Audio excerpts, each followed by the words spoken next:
Please be seated. The record will show the presence of juror 133. Ms. Wilmot, you may inquire.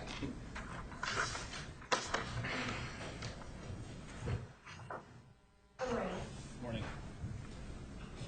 So I wanted to talk to you a little bit about the media stuff. Why you're wrong. You answered in your questionnaire number 36, which is on page 17. Let's check it.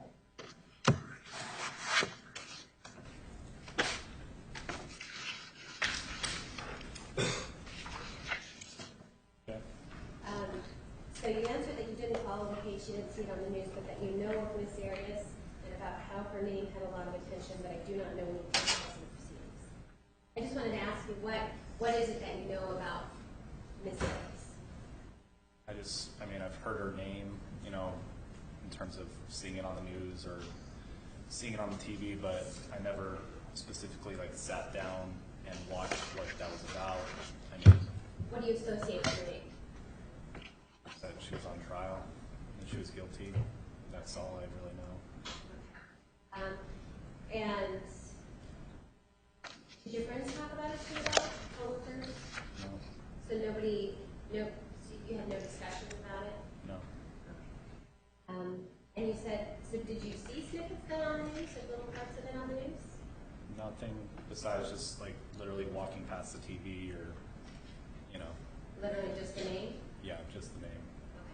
Okay. So in coming into this case with the name of Arias, do you have any gut feelings about that based on anything you've seen in the media? No, I do not. So based on that, you told us that you don't have any opinion regarding this Arias. Is that still the case? Yes. And you don't have any gut feelings one way or the other about her? No. Let's talk about your question 41. I want to talk to you about how you feel about the death penalty. And I know you told us that you feel that the evidence should be absolutely definitive to warrant the death penalty. Can you explain a little bit more what you mean? I just mean that the reason I feel like this is a trial that we're having is to discuss not necessarily the details. I understand that's what previous jurors have decided, but just what mitigating factors or what actually, whatever those discussions are, I would need to hear those discussions to know, okay, I do vote for the death penalty. Okay. And in your answer, you talk about how the evidence should be absolutely definitive. So in this case, Miss Arias was convicted. Right. So the evidence was definitive for those jurors that she was convicted of first-degree murder. Right. And you know that you can't go back and second-guess them. Right. And then you know that the evidence was definitive for them, the other jurors, that she's eligible for the death penalty. Objection. The standard is beyond a reasonable doubt, not definitive. I'm using his words, Judge. All right, overruled. It was definitive and beyond a reasonable doubt for them that she's eligible for the death penalty. Objection. It's not definitive and beyond a reasonable doubt. It's just beyond a reasonable doubt. Judge, this isn't closing arguments. Right. Finish your question. What do you feel about that then, knowing that other jurors already came to the conclusion that she's guilty and that she's eligible for the death penalty? What do you feel about the death penalty as being appropriate now? Objection is taking a position in this case. What do you feel about it now, based on these?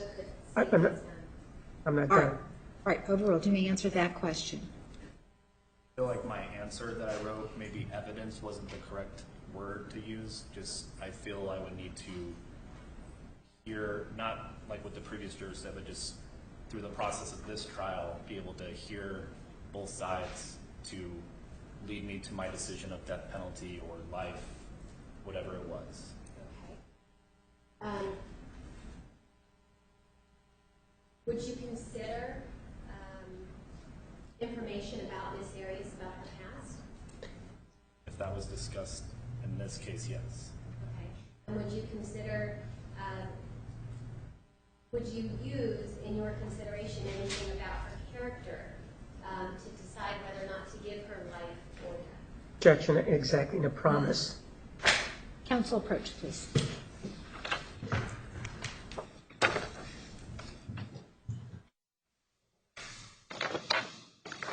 Judge, I'm not asking anything specific, and I'm following along the lines of the questionnaire. This was just a general question whether or not he would consider her character.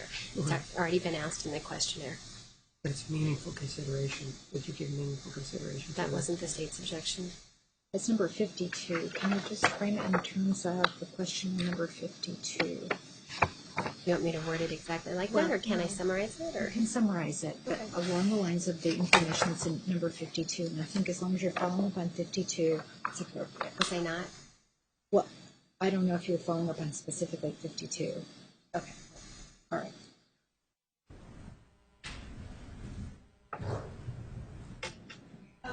So what I was asking you is can you consider, give meaningful consideration to any aspect of Ms. Arias's character and the circumstances surrounding the offense? Can you give that meaningful consideration? I believe, yeah, one of the questions, I don't remember which one it was, it says, would you be able to consider behavior and all that? I do believe I marked yes. So if that's what you're asking, then yes, I would consider behaviors or different discussions about that. Okay. And is that something that is meaningful to you? In other words, does it matter to you? Once a person like Ms. Arias has already been convicted of first-degree murder, already been made eligible for the death penalty, does it matter to you about anything in her character or the circumstances of the offense in the background? Objection as to what would it matter to him. Question is whether he can give meaningful consideration. Rephrase the question. In other words, instead of would it matter to you, would you give meaningful consideration to it? I would consider it. Does it make a difference to you? Objection asking for a promise. Would it make a difference to him? It's not a promise, Judge. I'm just asking whether or not it matters to him. Could it make a difference? Is that your question? Yes. Oh, right. Does it make a difference to you? It could make a difference.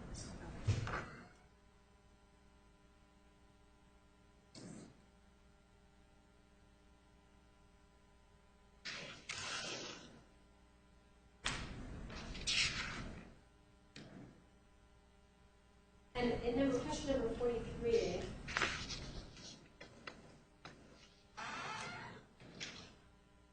you asked whether or not you're for or against the death penalty. You kind of went in the middle of the road. You're not for or you're not against.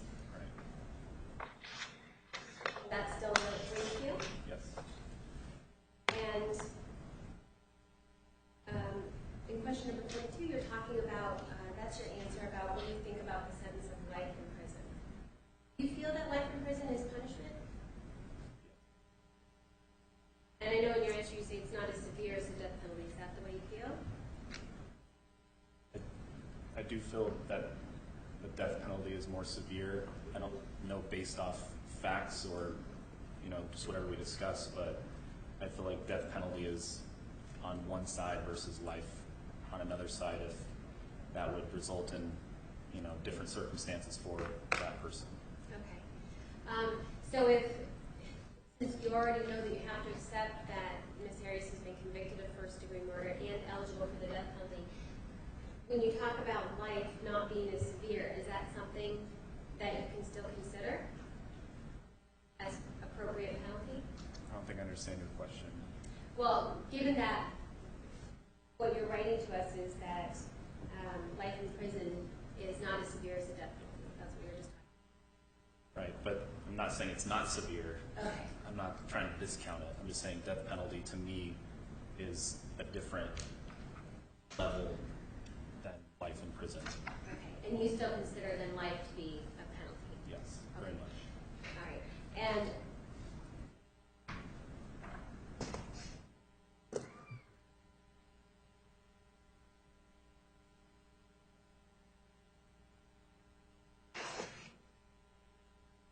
I noticed that you had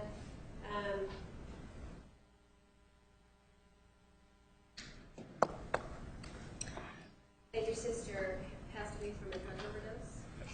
How long ago was that? Probably less than 2 years ago. Okay. I imagine that must have been tough. Yes. Objection relevance. Sustained. Were you close to her? We were pretty close. I'm the oldest and she's the youngest, so I wasn't around her every day, but she meant a lot to me. Do you think that that's something that would affect you sitting in this case, knowing that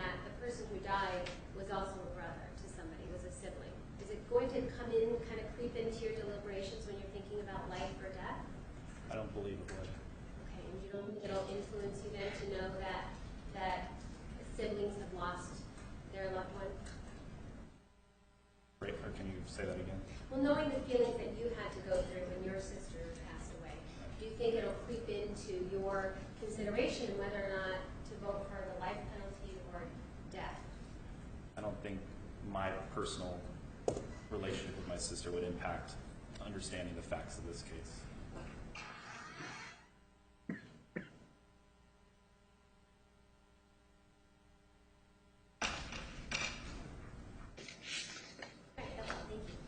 Martinez. Sir, one of the things that you'll hear in this courtroom is a standard beyond a reasonable doubt. And it will be defined for you. Is that a standard that you're willing to apply in this case? Yes. And there will not be any standard involving definitive in this case. Is that something that you're willing to accept, that perhaps that standard doesn't exist in this court? Yes.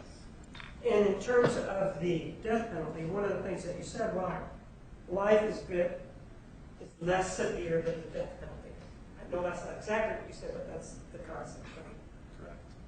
And looking at it that way, when you sit down to review the evidence in this case, and knowing that that's how you feel, are you going to, when you view the facts, say, well, because I believe that life is less severe than death, I'm going to view that evidence in that fashion? In other words, somebody comes in, testifies, and you're going to be looking through those glasses rather than assessing it, but just assessing what they say, you're going to be assessing it from the point of view that you think life is less severe. See what I'm asking? Or not? I got your question, but it was long-winded, so I didn't follow. Right, I assume that you didn't. This standard that you have about being less severe, is that a standard that you're going to apply to the witnesses when they testify?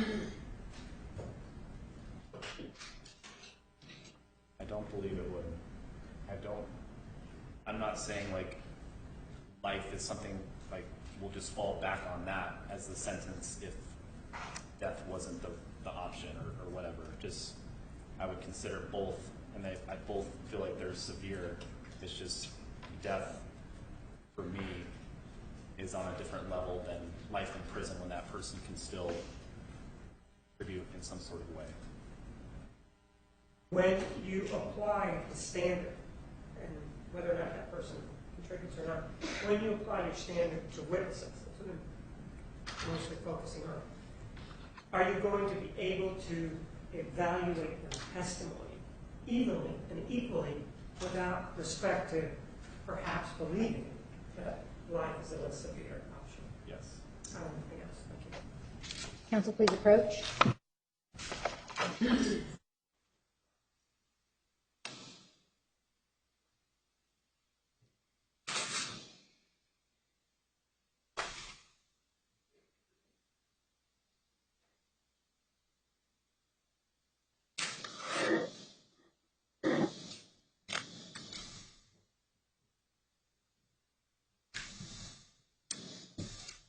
Judge, we've moved to strike him as he never answered that he could give meaningful consideration to mitigation.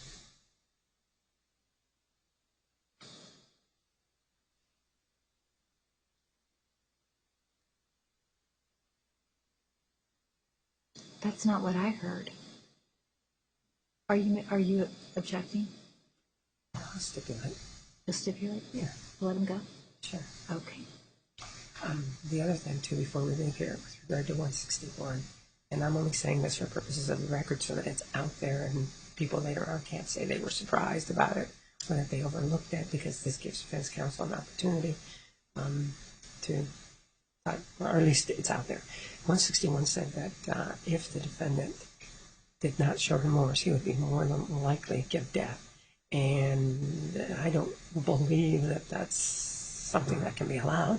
I obviously want him on there because I don't believe that she shows remorse, but I'm just putting it out there. If they still want him there, then that's at least something that was discussed. And Judge, he never discussed with regard to Miss Arias that he wouldn't. Okay. It's your call. It's a strategy call on your part. If you want 161 on, he's already on. There's no. But 133 you're stipulating, correct? Yes. And Judge, for the next group, I don't have the list with me, but there's several individual question. We're going to bring him in. We're so far behind at this point. We're going to bring him in, and if you have questions for the individual, then let me know. When we come up to discuss them, we'll have them remain. Do you want us to just do all the other questioning of the? Yes, everything other than what Everything you else. need to speak with them about privately. The concern we have, understand, is that are both sides, just for clarification, allowed to ask them questions and be avoiding them? The concern is What's the topic? the concern is a lot of them are in the media. They Okay, they're media. Very, very vile opinions about Miss Arias or whatever So- they need to express. So avoid questions about the media, and we'll take those up individually. But everything else, you can ask. Okay. Juror 133, thank you very much for being here. You are excused. We appreciate your time.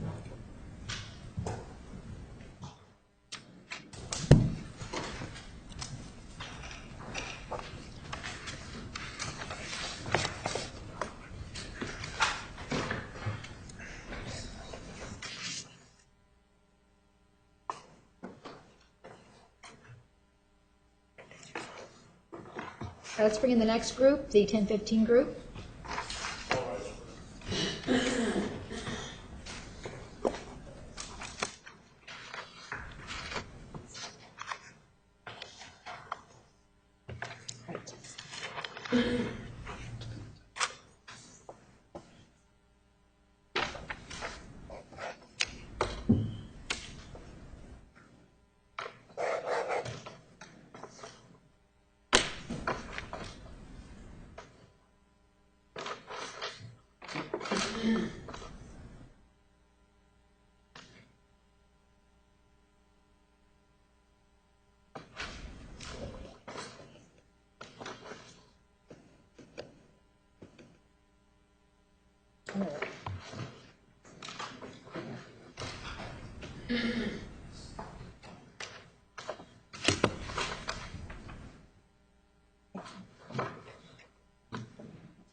Please be seated.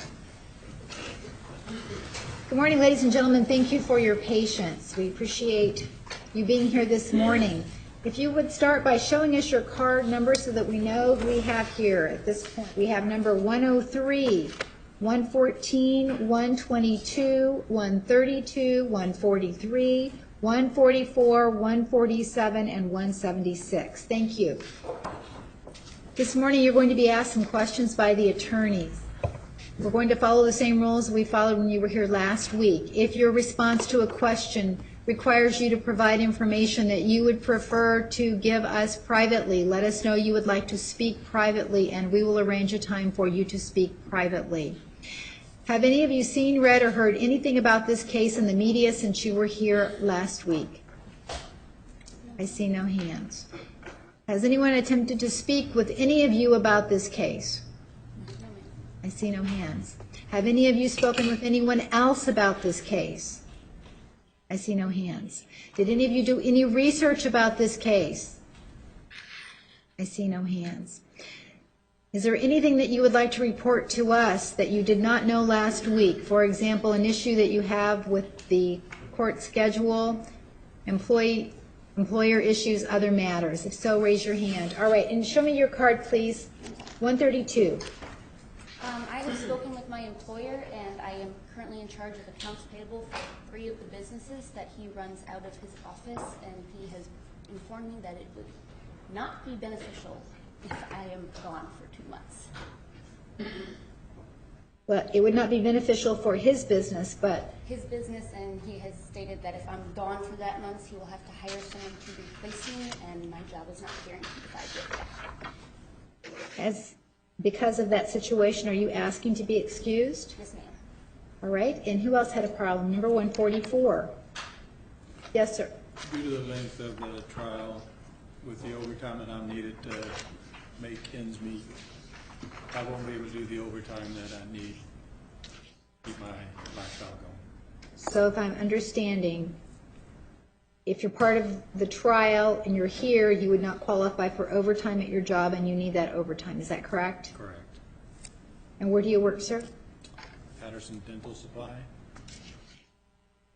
All right, thank you. Anyone else have an issue that's come up since we were here last week? Counsel, please approach.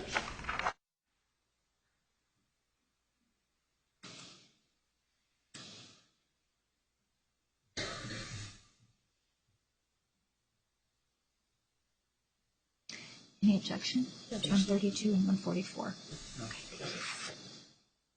Juror 132 and 144, you are excused. Thank you for being here. At this time, the attorneys are going to ask the rest of you some questions. I'm going to ask that you scoot together so that we can hear you more clearly. Thank you. Mr. Martinez. Good morning.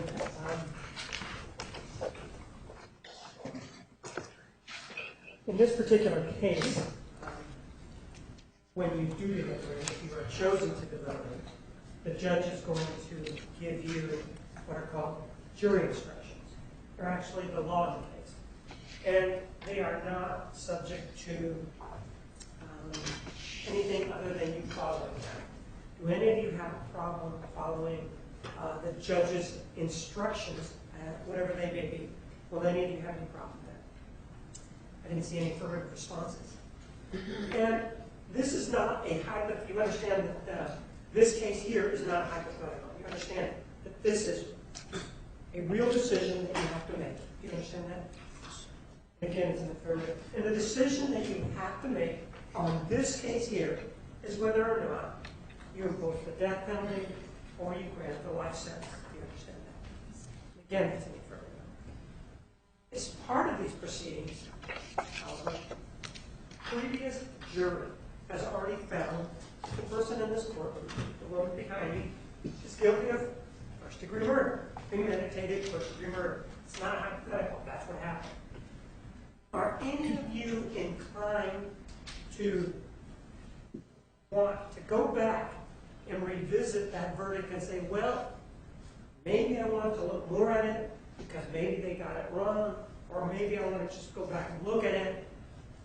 Or are you willing to accept the judge's order that that is a verdict that you must accept? Anybody here not willing to accept that verdict? Again, I don't see affirmative responses. Additionally, with regard to this particular case, again, it's not a hypothetical. In this particular case, the prior jury also found that, again, it's this case, that the killing was especially cruel. You've read that in your jury questionnaire. And it's indicated that that's what happened, that the victim, Travis Alexander, suffered in this case. Are you willing to accept that verdict without going back and saying, well, maybe I want to look at it and revisit it and maybe decide differently? Are all of you willing to accept it? That is in the affirmative. I know that this trial is expected to last until December sometime, and the beginning of December. And that may be a bit of a hardship. I've read your questionnaires. And so, with regard to that, I know that the judge has given you an opportunity to indicate why you believe this may be a hardship for you. But I'm going to go a little bit further. What is your number, sir?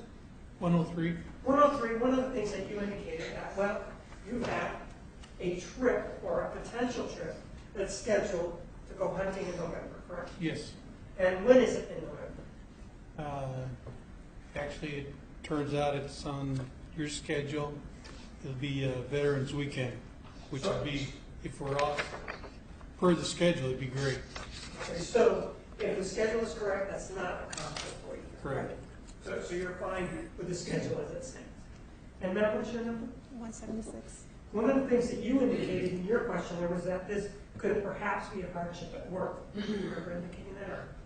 Or I said I would have to check with my management, but they said it was fine. and this is not going to be any problem? No.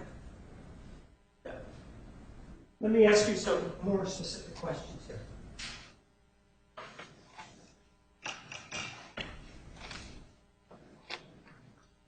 Number 103, one of the things that you indicated was that you had prior jury service, and one involved something out in Lake Pleasant, correct?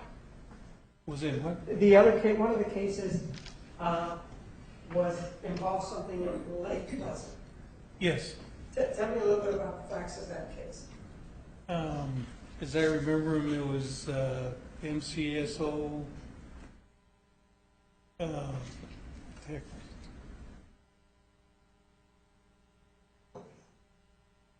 They basically pulled a young man off the boat that was already on the trailer, and they were waiting to go home. But they pulled him out and started questioning him, and then more or less a riot ensued afterwards. You got upset. Yeah. One of the things that I'm asking of you is that when we talk about the death penalty, it's sometimes, not sometimes, it's a feeling that you have. Either you believe in it, or you don't believe in it. Some people believe in it strongly, some people don't believe in it so strongly. But it may not be a logical thing. So for example, 103, one of the things that you told us was that you believe in the death penalty in every case of intentional murder, I think is what you wrote, correct? Correct. But yet, even though you believe that the death penalty is appropriate in every case of intentional murder, you also indicated in question, I think it's 55 or 54, that, well, even if that's what you believe, you could impose a life sentence in this case. Do you remember indicating that? Well, take a look at question 55.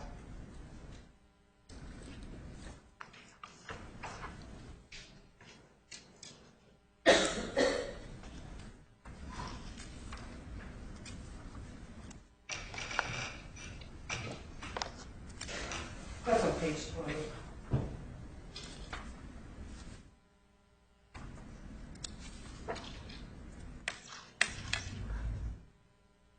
Okay.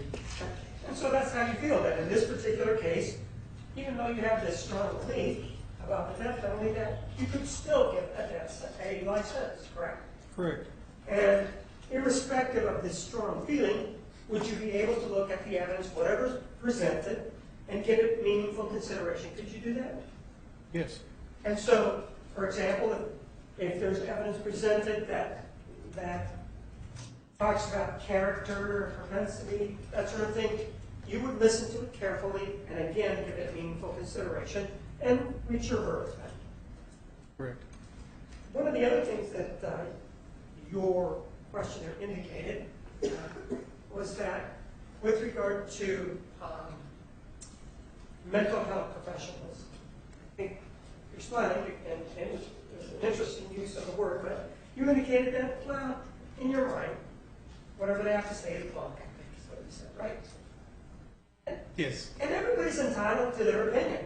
But just because you believe that, you come in believing that mental health experts, what they say is blunt, would you still be able to give it meaningful consideration once they came into the courtroom and gave the message, whatever the message was? I would listen to the message, yes. And I know that you say that you would listen to the message, but sort of a law force me to ask the question again by asking, we can listen to things, but the law requires that, not by law, but the law in this case, that we give it meaningful consideration. Would you give it meaningful consideration to what the experts have to say and decide based on what they say that you believe them or you disbelieve them? Can you do that? Sure.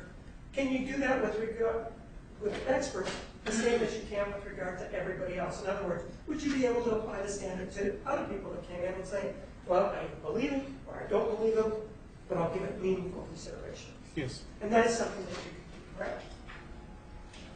Sir, who do you work for? Honeywell? And what do you do for Honeywell? I know what your questionnaire says, but what do you, it says you're a test technician, what does that mean? Test APUs at altitude and development stages. What's it? Simulate the auxiliary power unit in flight. Airplanes? On the aircraft, yes. And you also served with the Arizona Air National Guard? Yes. How long? 7 years. And are you still serving? No.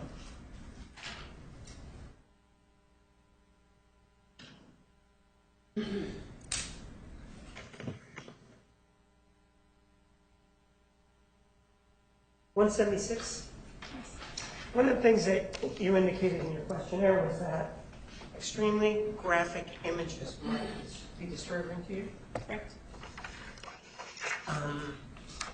Probably, I guess it depends on the definition, but there may be those kinds of images in this case. And so one of the things That would be disturbing? yes, what's going to happen, or is it going to be a situation where if it's so disturbing that you think that it's going to affect your ability to be impartial in this case? No, I don't think it's going to affect my ability. I think I can, manage through it. I don't think I'm going to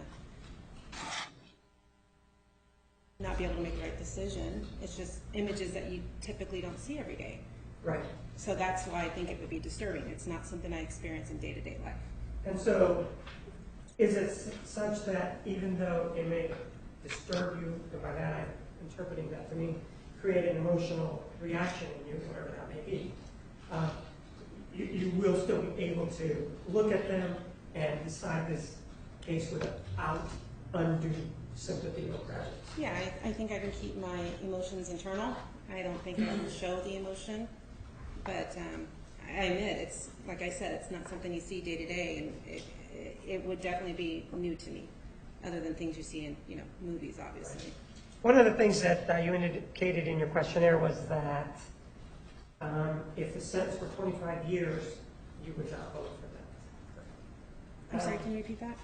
Well, let's just read the question. It'll make it a lot easier to talk about it. Question 56, which is at the bottom of page 20.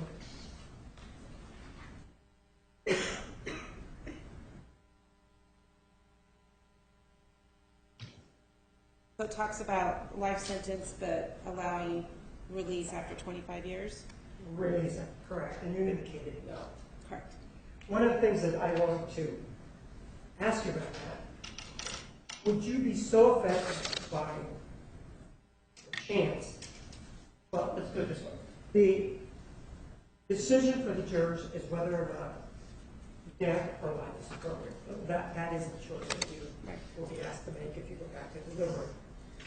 And the decision as to whether or not it's going to be what we call a natural life sentence for the rest of her life, or that she is eligible for release after 25 years, should you reach a decision that life is appropriate, is not for the jurors to decide that there. That's for the judge. Okay. Do you think that your belief that it appears to say that 25 years isn't appropriate, or maybe I'm reading something into it, is that something that's going to affect you such that you cannot be fair and impartial in this case? No, I don't think it would affect me. I mean, if it's life, it's life, if that's the decision that we come to. And the fact that she may be eligible for parole after 25 years, is that something that's going to affect you unduly when you go to deliberate such that you cannot be fair and impartial? No, like you said, I think it would be the judge's decision to make that. Okay.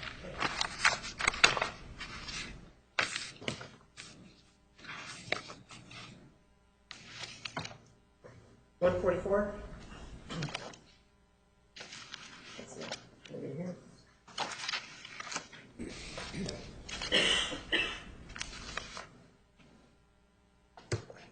$143.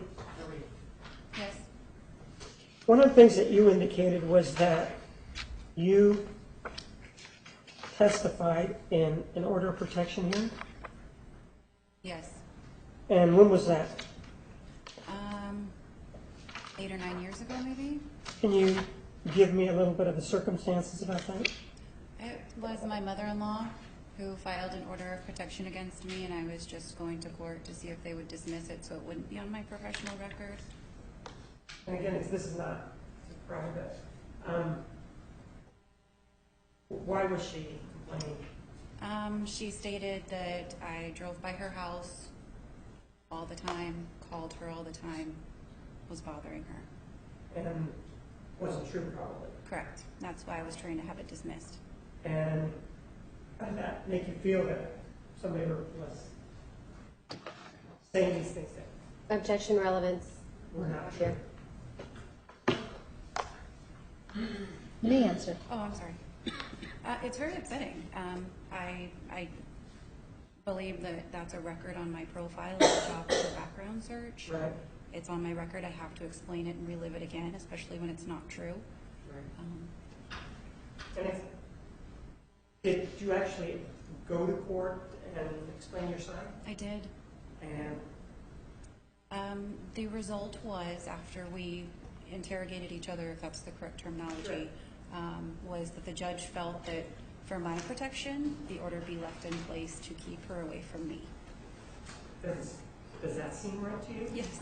I think it seems right to you, now that you have to explain it and everything? Yeah. Well, doesn't appear to be right, but Objection, Judge. Sustained. does anything about that leave a bad taste in your mouth in terms of the way the system works? Because obviously it's still on the record, and from your perspective, it appears to be unfairly so.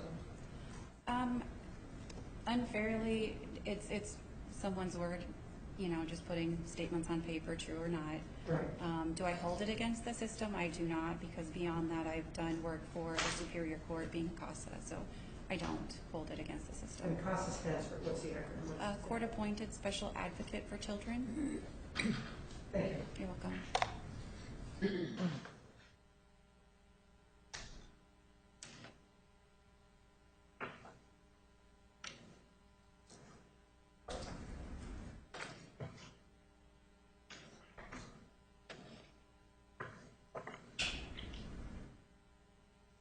$122.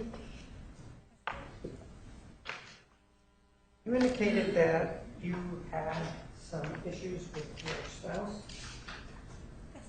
And can you tell me a little bit about that? Abusive. How was he abusive? Was it just words, or was it actual physical touching? It started verbally, but out verbally. I'm a little more aggressive. Would he do this verbal abuse in front of other people, or just when you were alone?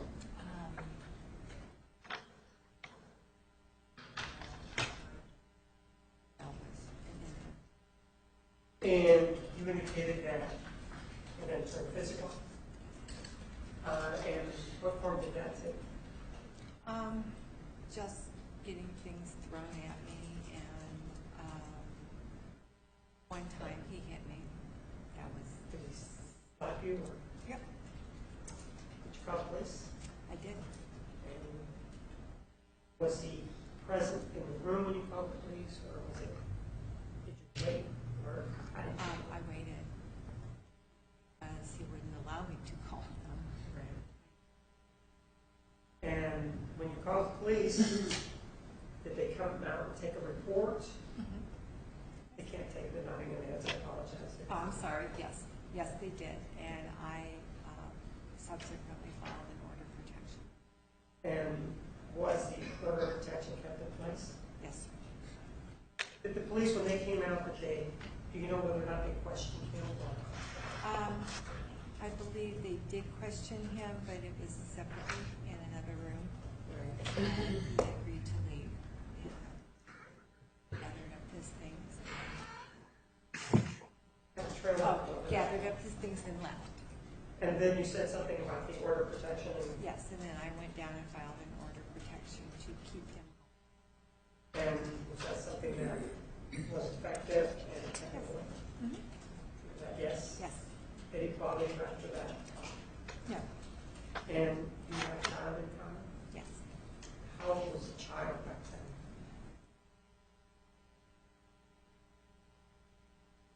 then? Just a little over a year. You also sat as a juror in a trial. What were the facts of that case? There, two gentlemen got into an altercation. They were neighbors. One neighbor ended up shooting and killing the other neighbor, but only after he had been beaten. So one neighbor was beat, and then Yep. the person who was beaten shot the other person. The person who was beaten shot the other person, yes. For example, the person who got injured, then turned around, got a gun, and shot the other person? Yes. Thank you.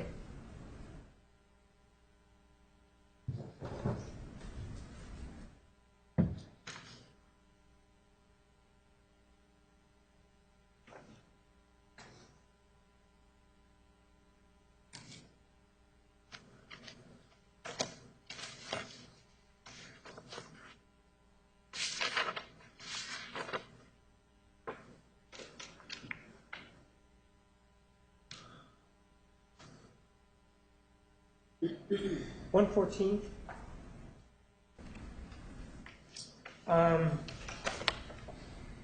Question for 21 talks about a run-in. Perhaps you haven't been along with that. Can you tell me about when that was? This was in 2005, 2006. What happened? Did you arrest him? No, I did not. I was served. Oh, you were served? And so did you end up pleading that case out? I did. And were you given probation? I was. Anything about that experience that leaves a bad taste in your mouth? No. Were you charged, was it charged as a felony or anything? Yes. And then did you go to court and then was it a plea for a misdemeanor or what? Yeah, there was, yes, but there was our first offender. There was a first offense type of, I don't know what the statute or something to that effect, which I guess qualified for, and so under that part of the law that I was, I don't know, given a first offender status, I guess it would be. Given the drug that was involved, was it designated a misdemeanor then, or was it designated a misdemeanor? It was undesignated. So it was a class 6 undesignated felony? And then after successful completion of probation, is that when it was designated a misdemeanor? Yes, it was. I don't have any questions. Thank you.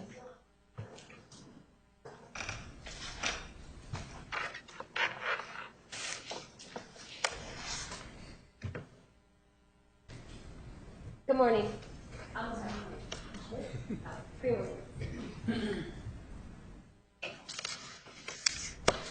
So we're here talking to you today about your feelings about the death penalty.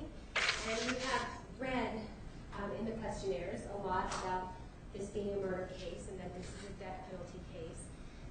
And sometimes talking about the death penalty can be somewhat emotionally charged because there are opinions, strong opinions on both sides of the matter. And it's important to know that your opinions are your opinions. You are entitled to your opinions no matter what they are. And none of us here are going to try and change your opinions about the death penalty, but we just want to know what they are. There's no right or wrong answers. It's just a way for us to be able to get to know you better as far as, because sometimes the questionnaires don't really do it, especially when it's a lot of legal jargon. So we like to kind of clarify with you about it.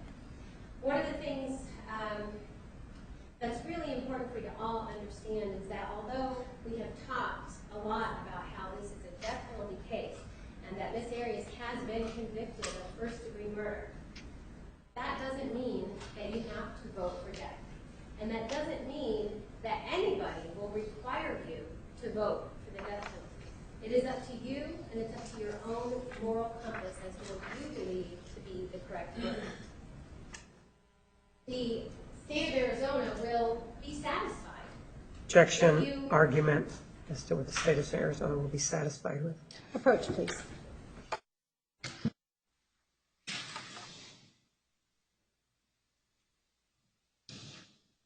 Judge, I said that earlier this morning. There was no objection. Mr. Nurmi said it several times yesterday. There was no objection. And it's the state of the law. I know it has. There's an objection now. I think what you're trying to convey is the law provides this is an appropriate sentence. The appropriate sentence is correct. That's what you're trying to convey. Well, right. The law doesn't provide that they have to vote for death. That's right. It can be life. I think the statement, the state is satisfied, is confusing. I don't even know what it means. I understand what you're trying to convey, but I think I'm going to sustain the objection, just rephrase it. So one of the things that it's important to understand is that although we've been talking quite a bit about how this is a death penalty important to understand that that doesn't mean that that has to be the result. Any one of you and all of you have the choice to vote for life. Saying that, let's talk about it a little bit, because when you come in here, it's just as the state council has said, Ms. Arias has been convicted of first-degree murder. That's already been done by another jury. You have to accept that. Another jury has already also found that she is eligible for the death penalty. You have to accept that. And so the question is, knowing that she's been convicted of first-degree murder, knowing that she's eligible to receive the death penalty, what are your feelings about the death penalty as being the appropriate sentence in this matter? Can you still give life? Let me ask you, juror number 114, I think. What are your feelings about the death penalty in this situation? I guess in the most extreme cases, it may be appropriate. Okay, and that's what you answered on your questionnaire, right? Yes. That you believe it. So you believe in the death penalty as being a penalty that is allowed under the law. Absolutely. And you understand that the judge will give you instructions that are considered the law about the case, right? Yes, I do. And if the judge tells you that you have to consider the life penalty and the death penalty, can you do both of those? Yes, I can. Can you give meaningful consideration to both the life penalty and the death penalty? Yes, I can. When you talk about, you have your questionnaire, right? Yes. For question number 41, you talk about the death penalty being only in extreme circumstances. That means then, that means that you are able to consider the death penalty as an appropriate penalty in some circumstances. Yes, I can. You talk about in question number 43, you say that you're not either opposed or you're not in favor or against the death penalty. Yeah, I think that's a fair statement. Okay, so that's still how you believe?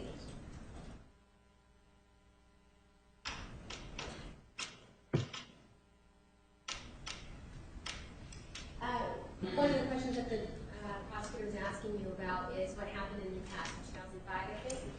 Is there anything about that? I guess because for a short while you were considered a defendant. Is there anything about that that you think will kind of creep into your considerations in this case? No. To be frank, I wasn't actually in a courtroom more than 5 or 10 minutes. It was a very, very quick thing. And with regard to the death penalty, you understand that it would be your duty to listen to all of the evidence as the witnesses come and testify, right? Can you do that? And can you listen to the different witnesses and give their testimony meaningful consideration? Yes, I can. And when you go back to deliberate, let's say that you think that the life penalty is the appropriate penalty. When you go back to deliberate, are you going to be willing to share that view with others? Yes. And let's say others might disagree with you. Are you going to be capable of hanging on to your verdict? If I've come to the conclusion that I feel strongly one way or the other, yes, I would stick to my conclusions. Okay, you stick to your... My conclusions. I mean, what is my interpretation of the case and how do I feel about it? And I sit in with my moral judgments. And juror number 103. Let's see. So when we talk about the death penalty, you have a couple of things. One of the questions that you answered, question number 56, and that's on page 20.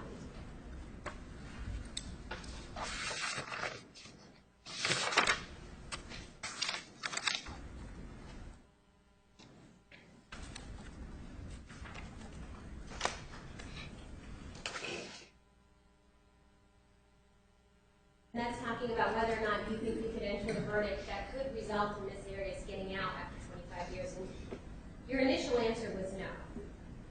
Correct. Is that something that, and did you answer that way because that's something that you feel is not appropriate for you? That's not what you think is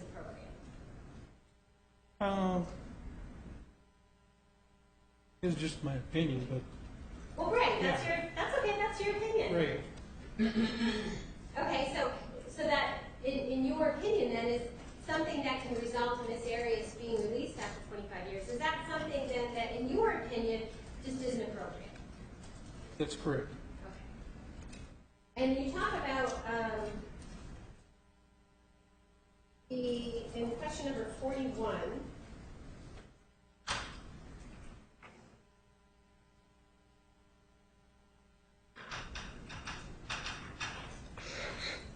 your general feelings about the death penalty.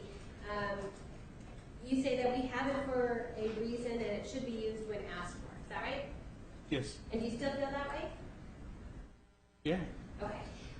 So you have no issues with voting for the death penalty, right? Correct. Okay. And in fact, you think that it should be used if somebody's asking for it. Is that right? If it's what's instructed, yeah. Okay. Well, so nobody's going to instruct you. I mean, if it's one of if that's what we're deciding on, yes. Yes, what? If that's what, after all the mitigation or whatever we're going to be listening to, and with the judge's instructions, that's what we take into account. Okay. And so you think that because the state has made this a death penalty case, right? So they're asking for the death penalty. Do you think that's going to sway you more towards the death penalty? Because they're asking for it. So it's one of those things where they should get it if they're asking for it. They would only ask for it in the appropriate case. Do you think that? Objection, vouching, improper question. It's sustained. Sustained. It's sustained. Sorry, it's okay. Don't answer. Thank you. Do you think that you would tend to go more likely for the death penalty knowing that the state wants you to do it? More likely? Maybe, yeah, could be. Okay. And you also marked in number 43 that you're in favor of the death penalty and would vote for it in any case of intentional murder. Do you see that? Yes. Okay. And when you say that, Miss Arias has been convicted of an intentional murder. It was first degree. Okay? So according to what you're telling us in your questionnaire is that you think the death penalty is the appropriate penalty then. Is that right? Yes. Yes. Okay. And because you think it's the appropriate penalty, that's something, do you think that it's going to matter to you about anything about her character? Are you going to listen to any of that? Objection, meaningful, listen and meaningfully consider. Sustained. I need to ask. Pardon? I need to ask a second question. Yes. So, when you hear things about Miss Arias' character, is that something that you think you'll be able to give meaningful consideration to really think about it? Or do you think that based on the fact that this was an intentional murder, it's a death penalty issue? Well, I'll listen to the evidence and judge, make a decision. Okay. And when you listen to that evidence, are you able to give it actual meaningful consideration? Or do you think that Yes. Yes? Okay. Yes. Your views aren't strong enough about the death penalty then? Because you're telling us that you're going to vote for it in all intentional murders. This is an intentional murder. So Well, that tells me that you're going to vote for death already. Am I wrong?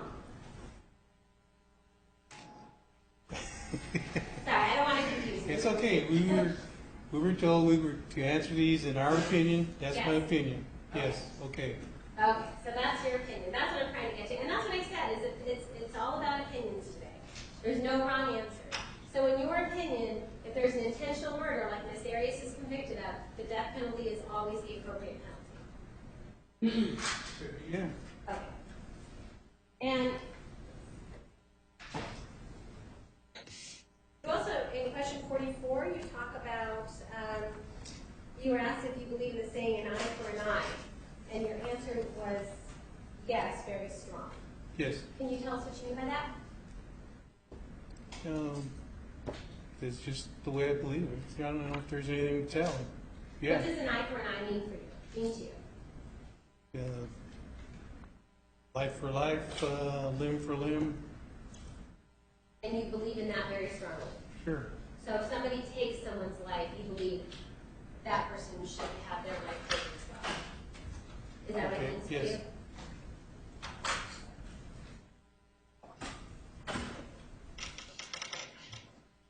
We'll talk about in question 47, the next page. You say that the death penalty is imposed to felon, and you give the example that some cases seem to use it, some seem to need it, but they only get 40 or 50 years. Is that right? Yes. Okay. So when a person spends 40 or 50 years in prison, in your mind, that's not enough when it's an intentional murder. Correct.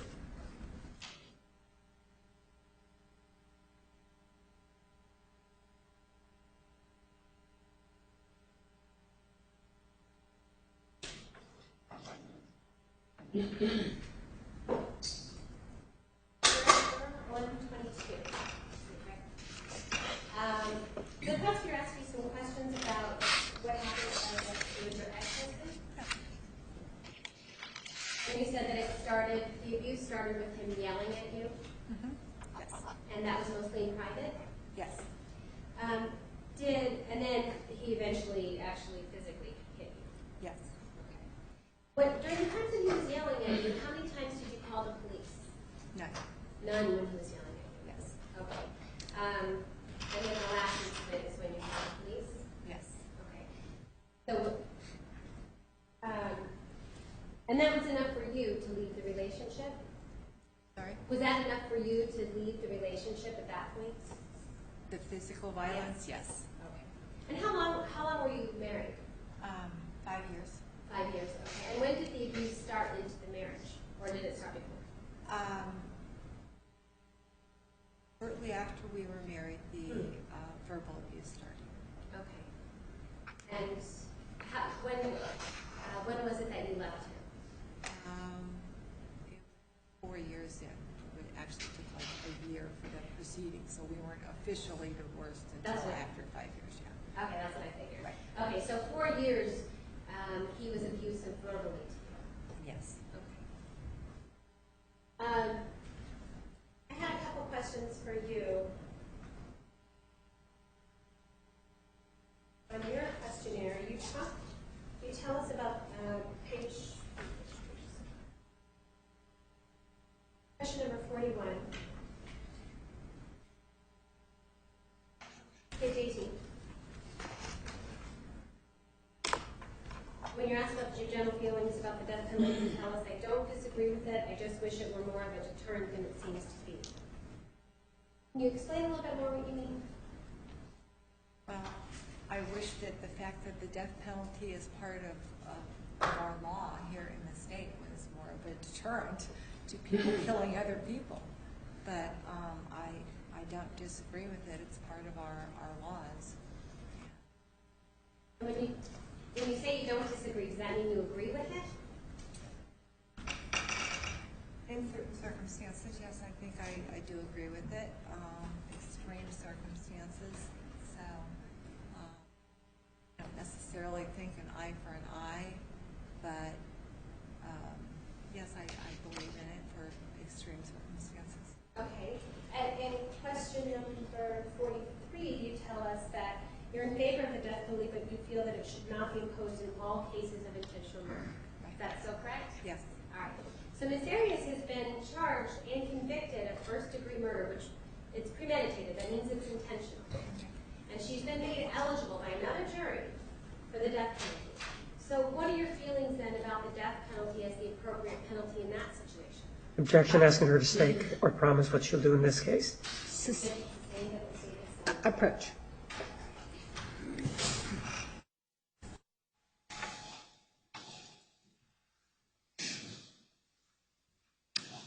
So, what's the question? I'm just asking her what her feelings are about the death penalty as being the appropriate penalty in an intentional murder. Okay, then ask that question. Well, just the record's clear. She said Ms. Arias has been convicted of premeditated intentional murder.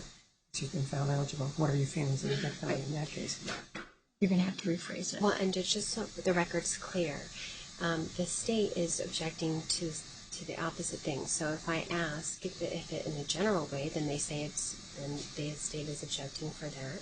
And if I'm objecting and if I'm talking about specifically about Miss Arias, then the state's objecting. But yet, during the state's questioning, the state's talking specifically about Miss Arias, and the state is asking specifically whether or not people can give her the death penalty or give her life.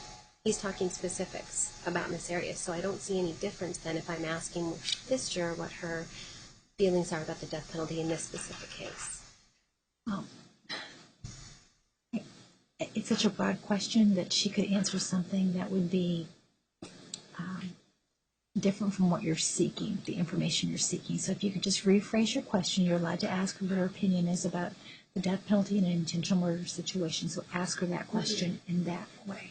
And as a point of order, every time that I object, Ms. Wilmot, for whatever reason, feels the need to start complaining about my objection to you.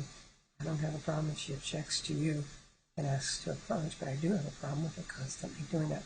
She's done it every time, so I ask that you... Just no speaking objections, just ask to approach. And Judge, I'm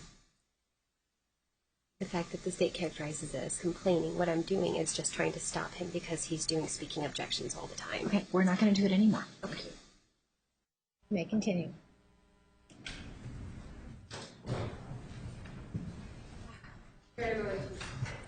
So what are your feelings? We're talking about intentional murder. And you said that the death penalty is appropriate, but in intentional murders, but not all of them. So in the situation of intentional murder, what are your feelings about the death penalty? It would depend on the circumstances of that intentional murder. I mean, if they were being threatened, if someone approaches me and they're threatening me and I kill them, it's intentional. I don't want them killing me. It's intentional, but let me kind of take that layer away from you for a second. Okay. So when we talk intentional murder, we're talking somebody who premeditated it. Okay. We're talking somebody who thought about it. There was no defense. They weren't being threatened. And this is, now we're talking a hypothetical just generally. Okay. The person wasn't being threatened. There's no defense to it. It was just a complete cold-blooded killing. In that situation, what are your feelings then about the death penalty for that intentional murder? That intentional murder, I would agree with the death penalty. Okay. And when you say you would agree with the death penalty, are you telling us that that's the only appropriate penalty that you believe would be right in that situation? I believe so, yes. Okay. And in that situation, if it's the only appropriate penalty for you, would you be able to even give any type of meaningful consideration to anything about that defendant, his history, or anything like that? Or is it too late for that? I don't believe it's too late. Okay. I know very little about Miss Arias. I didn't follow the trial. I watch the news. I don't read the paper because I consider it all opinions anyway. So, I mean, I do know that she was convicted. That's really all I know. Okay. So, beyond that, if I'm instructed to give consideration to other mitigating factors, that's what I'll have to do. Okay. And you think that you can do that knowing that it was an intentional murder? Yes.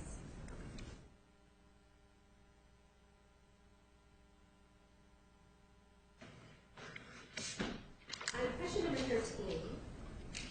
You talked about some of the clubs that you belong to, I think? Yeah, they're not Different really clubs. affiliations. I'm just curious, what is the Patriot Guard Riders? Patriot Guard Riders are a group, we're actually a 501c3, but we are a group of people, mostly motorcyclists, who stand for the fallen, military, and our veterans. Oh, okay. So you ride motorcycles? Yes. Oh, okay. And I see in here that you have, it looks like a lot of police organizations with volunteers in police service. Yes. And community emergency response team. What is that? That's actually part of the fire department. Okay. But it's just we're just now getting underway as far as being a team. So I think the first biggest item would probably be the Super Bowl coming up. So, yeah. Okay. And I see that you were the president of the Citizens Police Academy Alumni Atlanta. Yes. Yes. In doing that, in doing the VIPS program, is there the VIPS program? Is there any do you work with officers? Are you around officers a lot? Not necessarily. No. We are instructed by officers. We don't train with them. We don't train with a group of them. We do a lot of community involvement activities where they may be involved, but not necessarily professionally, but just as part of the group.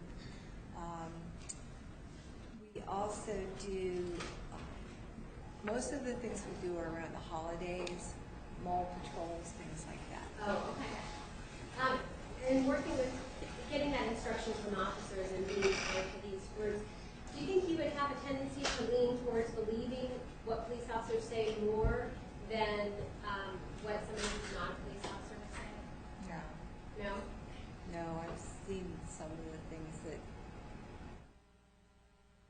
the police officers have been convicted of over the past 30 years I've been in the valley, so no. Okay. So you would be able to treat a police officer's testimony the same as anybody else? They're human, just like everyone else. They're human, okay. And it looks like you've had some prior jury service. Yes. Is that right? On a manslaughter case? Yes. Were you the foreperson? No. And your verdict was not guilty? Yes. Did that cause you any issues? Was it difficult at all for you to come to a not guilty verdict? Yes. It was. Yes. Was it a long consideration for you? Yes. And I know sometimes after trials, a judge will ask each individual juror if that was their verdict, that's their true verdict. Did you have any regret or anything like that later on? No, I had no regret. Okay, so you were okay with the verdict? Yes.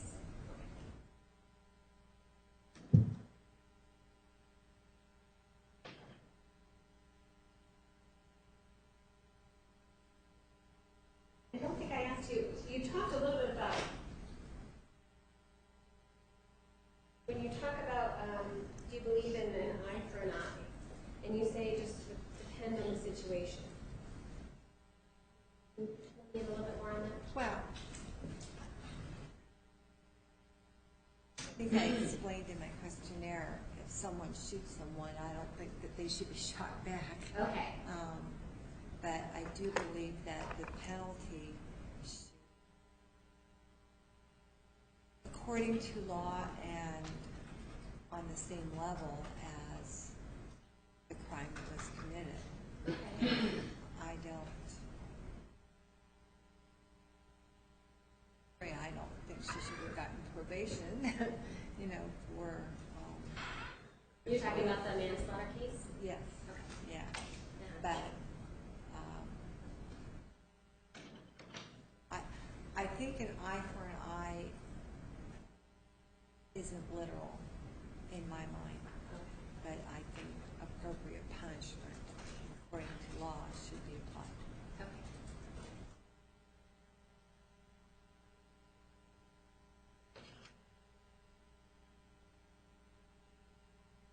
Question number 143. Thank you. You tell us in your questionnaire that regarding the death penalty, that it's not a decision to be taken lightly. Right. Is that how you still feel? Yes. Okay. Tell me what you mean by that.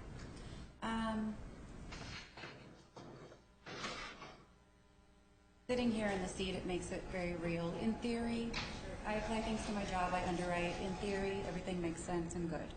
In practice, when you're actually sitting in this seat and you're looking at someone and you have their life in your hand and you're making a decision, it's very, could be very difficult.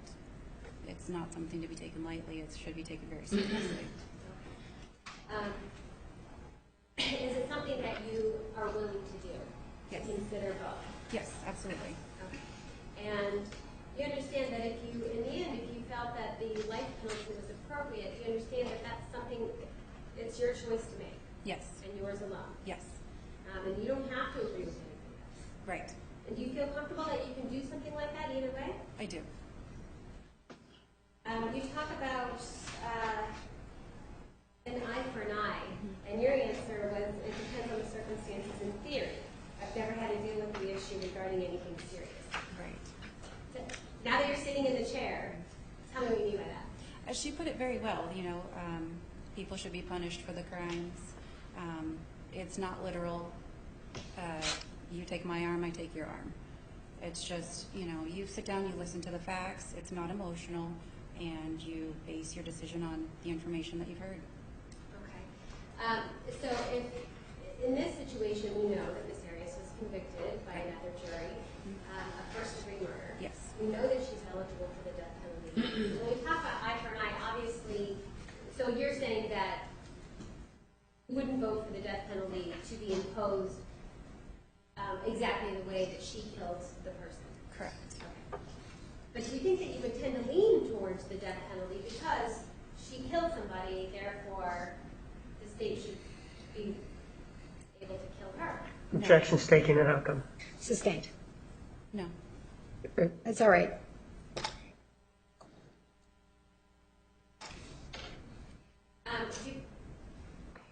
Knowing that she's already been convicted and knowing that another jury has already made that decision for you, so you didn't get to take part in that, does that cause you any problems at all? No. Do you think that you would be able to listen and give meaningful consideration to facts about Ms. Arias, about her life, her background? Yes.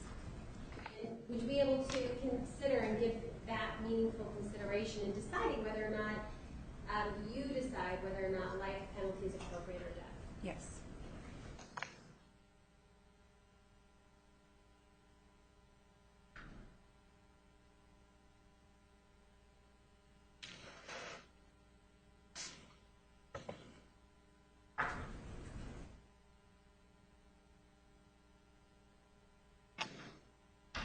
Juror number 147. Right here.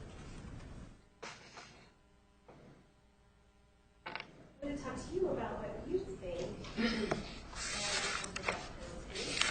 And I know that you told us in question number 41 that you feel that there is a time the death penalty is correct, but only after all evidence shows that it will be correct. Correct. Correct. The evidence has been presented to another jury about the guilt or innocence, and they found Ms. Arias guilty. And that evidence has been done. Then more evidence was presented to make Ms. Arias eligible for the death penalty, saying, and that jury found that the murder, the killing, was intentional and it was cruel. Okay? Okay. That's not something you get to decide in. All of that evidence was given to the other jury. You have to accept their verdict. Can you do that? Yes. And doing that, then, can you explain to me a little bit more than what you mean with your answer with regard to all of the evidence has to be shown in order for the death penalty? I guess what I'm thinking of there is what leads a person up to do something that they do. You have to look at both sides of what's happened. I don't know anything of the case before. I just followed it very little. So I don't know why, when, or anything else.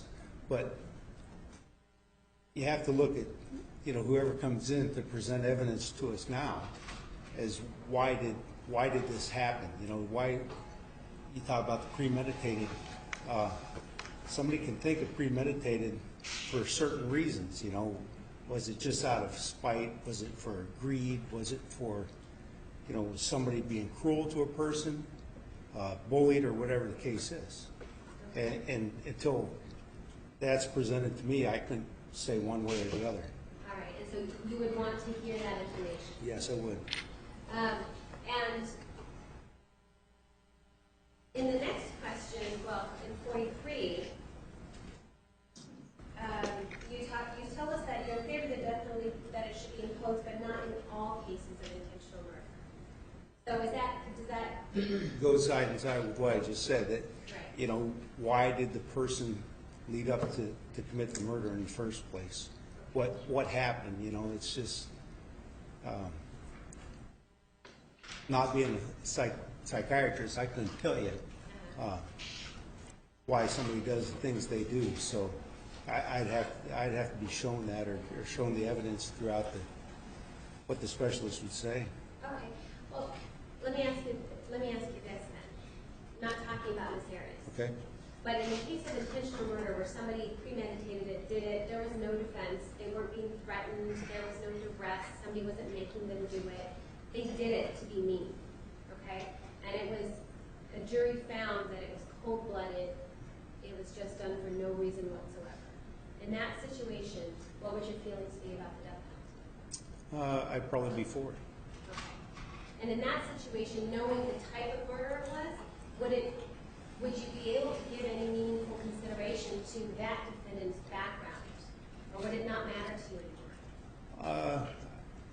I'd have to see the evidence. I'd have to be presented with all of it. I mean, you're asking me hypothetical questions, and it's hard to answer. It is. It's very hard to answer. So what I'm hearing is that you're saying that you would still want to hear information about that defendant. Correct. Okay. And so despite that defendant committing a cold-blooded murder, no reason for it, would you still be able to give meaningful consideration to that person's background and upbringing? Yes. And characteristics? Yes. Do you think, knowing that that type of murder was cold-blooded, no reason for it, would any of that background information, even though you gave it meaningful consideration, would any of that background information sway you off of the death penalty? Objection staking result. Sustained. Do you think that you'd only vote for the death penalty in that situation, regardless of anything else you hear? Objection staking the result. After. Overruled. Overruled. Can you repeat that, please? Sure. In that situation, murder for no reason, that type of thing, do you think that the death penalty is the only appropriate penalty? I guess I find it kind of hard that murder for no reason, that there's always has to be a reason somewhere. So, but given the evidence, I can say yes to the death penalty. Okay, but do you think it would be the only appropriate penalty? No, not the only appropriate. Okay.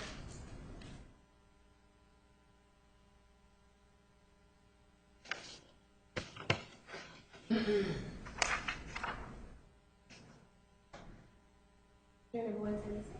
Yes.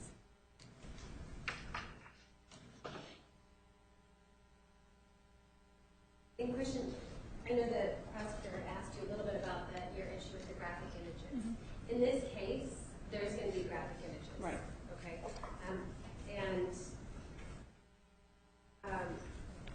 I know it's not something that you see in everyday life. Right. Obviously.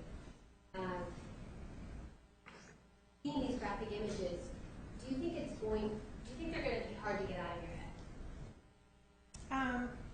Yeah, I think they will be. I think in time, I hope they'll fade. But I think it's something that, it'll be stuck in my mind, of course. And getting stuck in your mind, this trial is going to last for a little while. Mm-hmm.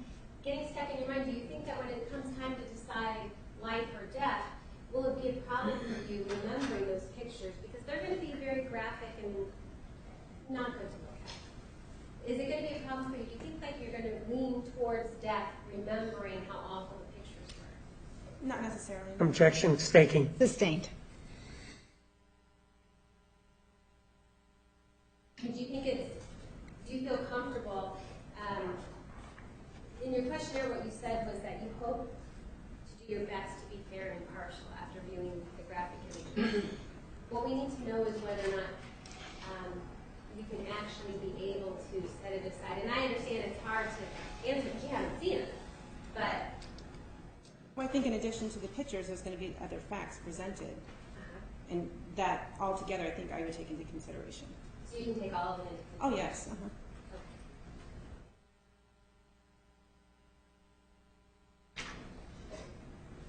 And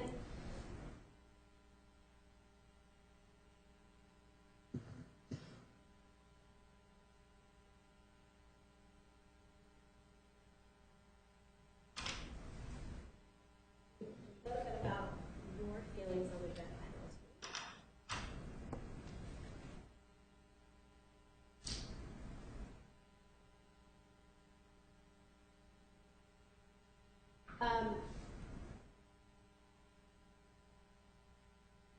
talk about, you said that you agree with the death penalty, so is that right? Correct. And if a person is found, this is from your questionnaire, if a person is found guilty and the crime warrants it, I agree with the death penalty. Correct. Is that still the way you think? Yes. Okay.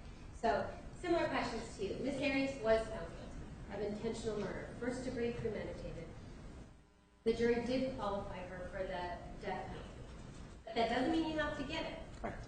But what are your feelings about the death penalty, knowing, because according to the questionnaire, it sounds to me like you would give her the death penalty in that situation, or give somebody the death penalty in this situation when she's found guilty. Right, but in this Objection trial, staking this case. Overall, you may explain your answer. I was going to say, in this trial, we'll be given evidence. So based on that evidence, that will determine what my decision would be. I do believe in the death penalty, but once again, in this trial, based on the evidence, I may decide on life. It really depends on what's provided to us. Okay. And so when you say based on the evidence, do you want to hear additional information about what led up to? Objection staking. Sustained. What other evidence do you want to hear? Objection staking. Sustained. Judge, may we approach? You may.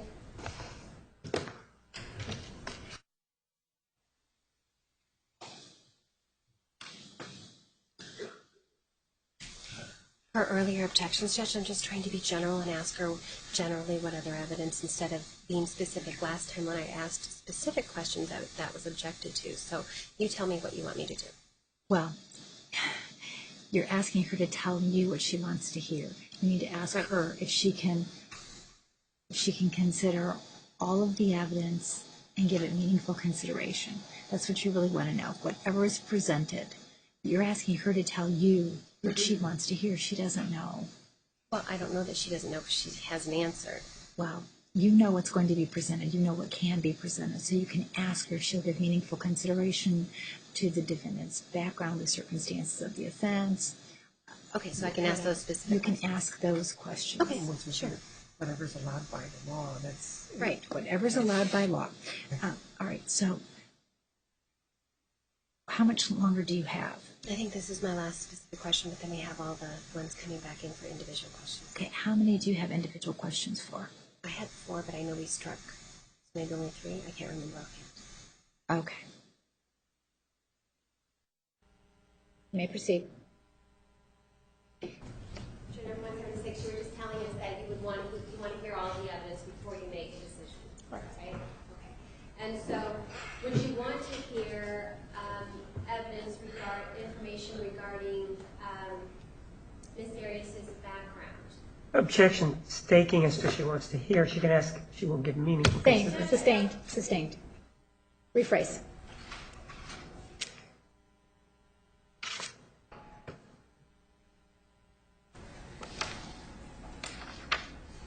Would you want to hear information like about Ms. Arias' character? Objection staking. Judge, it's question 52 on the questionnaire. You may follow up on her response to question 52. Would you want to hear information about Ms. Arias' character? Objection staking. Approach, please.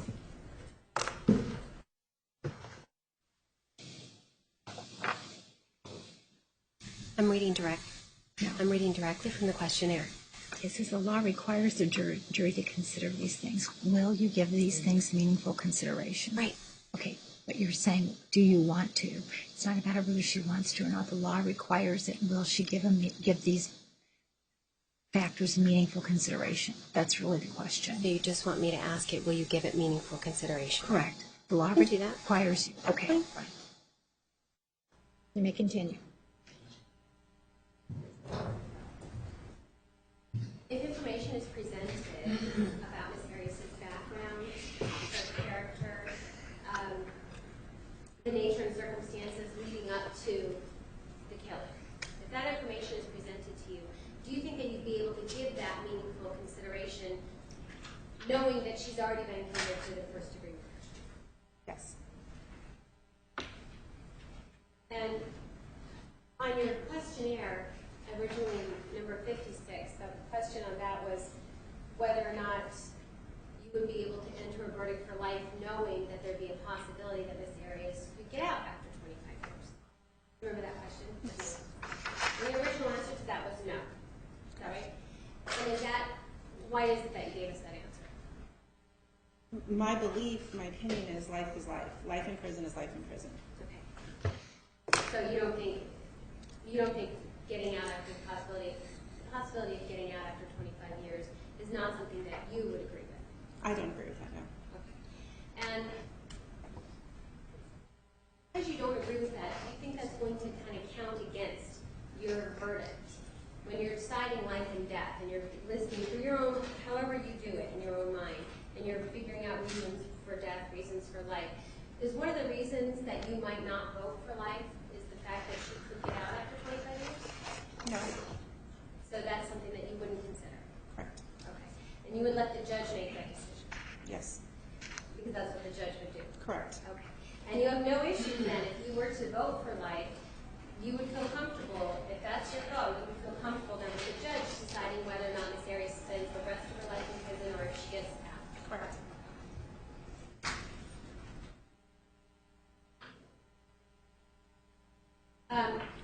In question number 42, you talk about what do you think about the life sentence.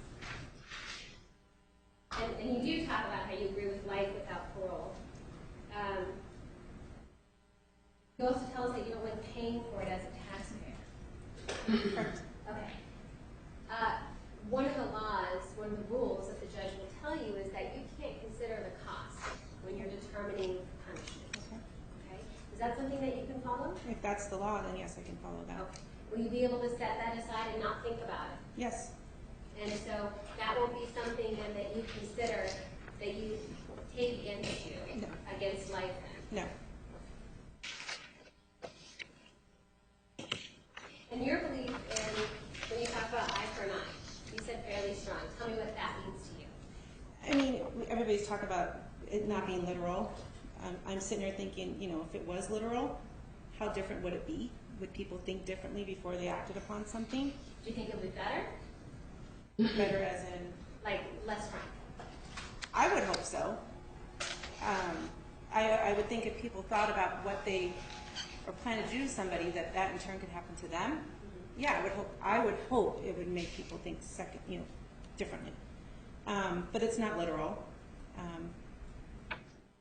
But once again, when it comes down to court, it all depends on the evidence that's presented, and then the decisions are made based on that.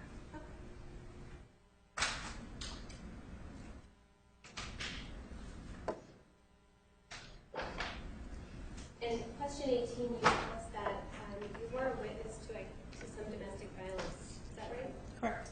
And that was when you were a lot younger? Yeah, much younger. Oh, much younger. I'm not guessing ages. No, that's okay.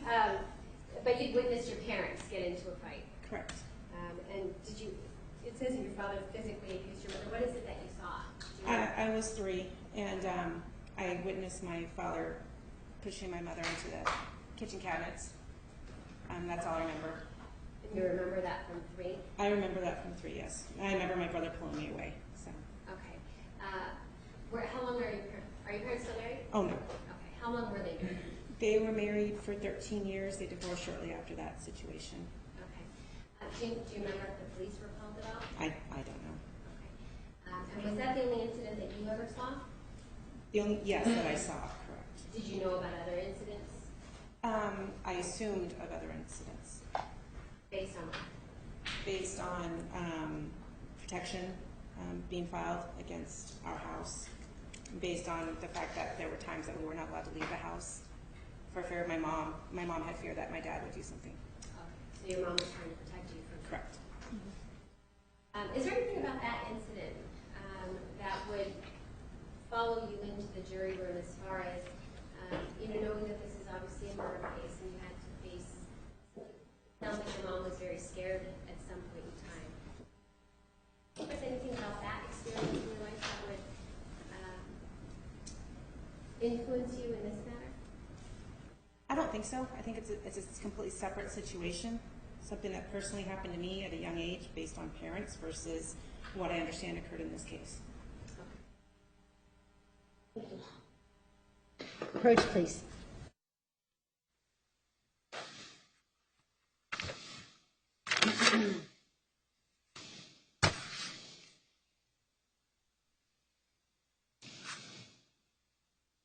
do you want to recall? 176, 122, and 143. Doesn't have. So that leaves 103, 114, and 147.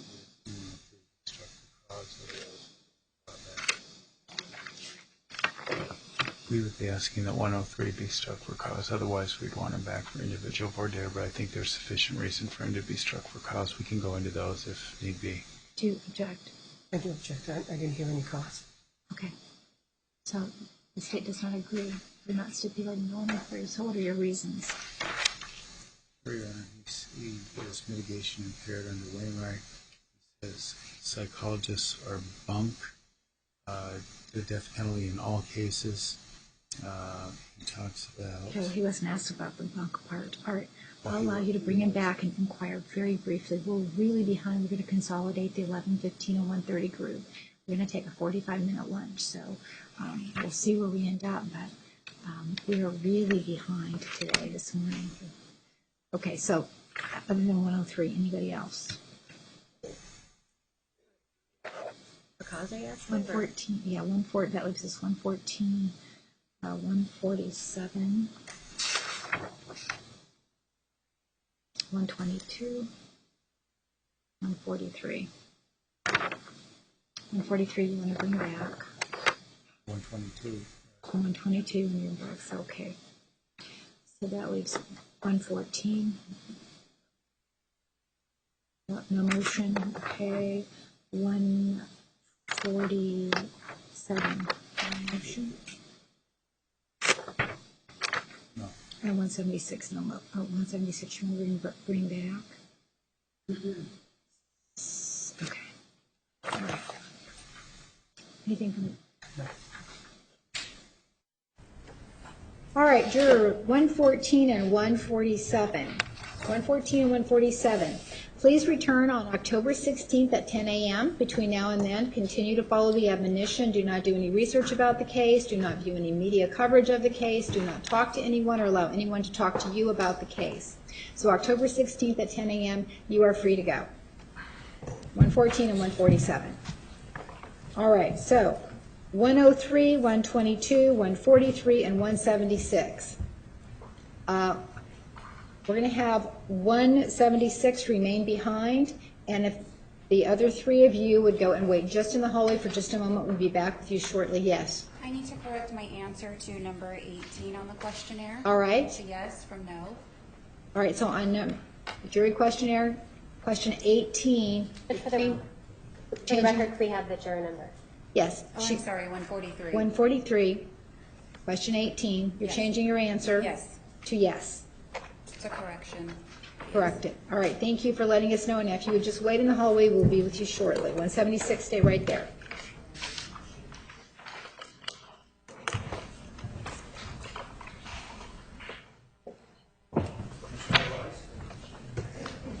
Juror 143, did you change it on your questionnaire? I did not. I actually recalled a situation when the other juror was speaking about her parents. All right, thank you. You're welcome.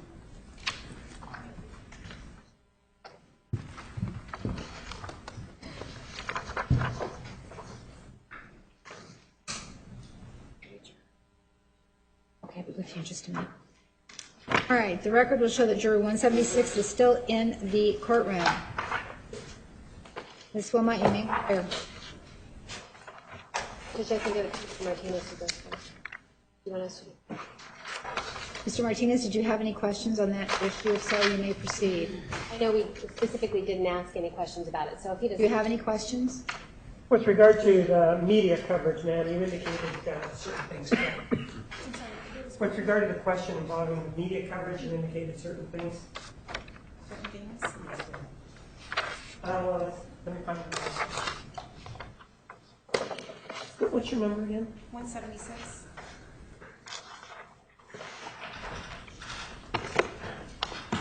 You indicated in question number 35 on page 16.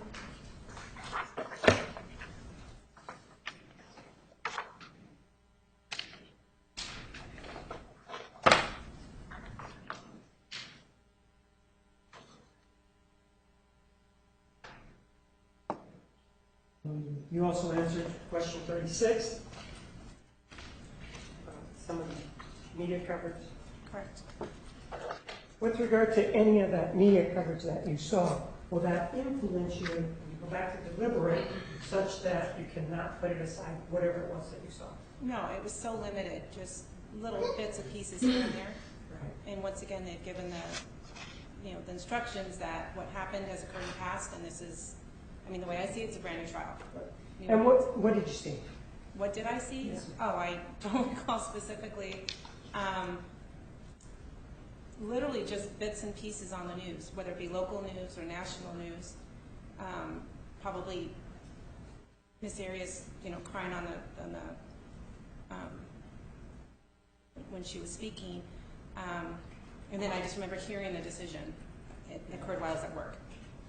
Anything about her crying or anything about the decision that would affect your ability to be fair and impartial if you are chosen to deliberate? No. You indicated that your opinion on the defendant is more based on what people and co-workers would talk about. That's question number 39.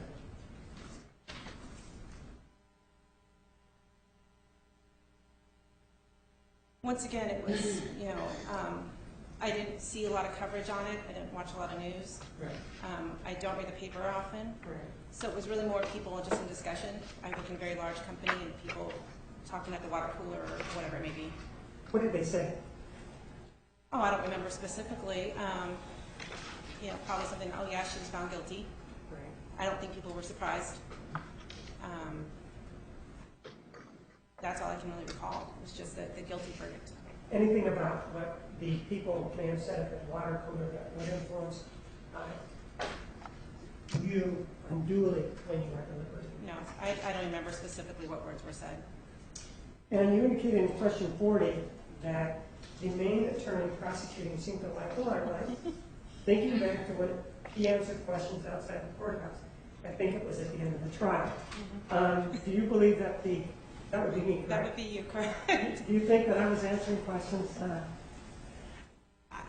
My opinion, I don't know. I just can recall what the newscasters were saying and what their opinion was. Okay. Do you remember whether or not Mr. Martinez was actually signing an autograph or anything like that? No, I don't recall that. And so what you're basing this on is what the newscasters were saying about Mr. Martinez. The story, correct. Right. But you yourself never saw it? Oh, not in person, no. No. Did you ever see me in front of the camera talking to the reporters? I remember seeing video of you in front of the courthouse. And what was I doing? You were speaking. I don't know who you're speaking to because it was probably the newscasters talking over you like they typically do. Do you know whether or not I was signing an autograph at that time? No. And I didn't say anything about signing an autograph. I'm asking if you did see it. Oh, no, I don't recall that, no. Anything about the fact that the prosecutor may have been outside talking, or that the media believes that I was talking, that would cause you any discomfort in this case? No. Anything about that you would take back and say, well, that SOB, he really likes the limelight? No. No. Anything about any of the media coverage that was involved in this case that would unduly affect you when you go back to deliberate if you are chosen? No. Nothing else, thank you. Mama? I understand that one of the shows that you watched was the Nancy Grace show? Correct. Does that sound right? Yeah, a very small portion of it, correct. Okay. Can you remember anything about what you saw? No, I don't remember specifically what was shown. I just remember her and her attitude. And I think that's probably why I changed it. Okay. What is it about her attitude that made you change it? Her tone and the way she speaks. Was it like I think she's very extremely opinionated and a little abrupt and a little abusive. Just my personal opinion. Okay. All right. I know you said you don't remember any specifics about what you saw on TV, but do you have any, based on what you've seen on TV or what talking to coworkers, what coworkers have said, even if they're not talking to you, do you have any gut feelings about this case as far as like what it's about, or any gut feelings about Miss Arias other than that she's guilty? No, I mean, I think everything that was discussed was what occurred in the past, everything that's already been decided upon. Okay. All right, so you're going to be able to set those things aside and just focus only on what's presented in court? Yes. Council approach.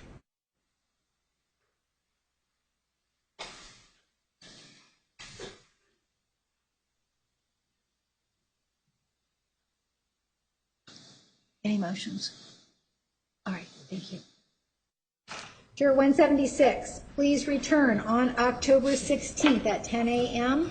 Please follow the rules that you heard me explain to the other jurors when they left. Do not talk about the case. Do not allow anyone to talk to you about the case. Do not do any research and avoid all media coverage. All right, October 16th, 10 a.m. Thank you. 143, please, Randy.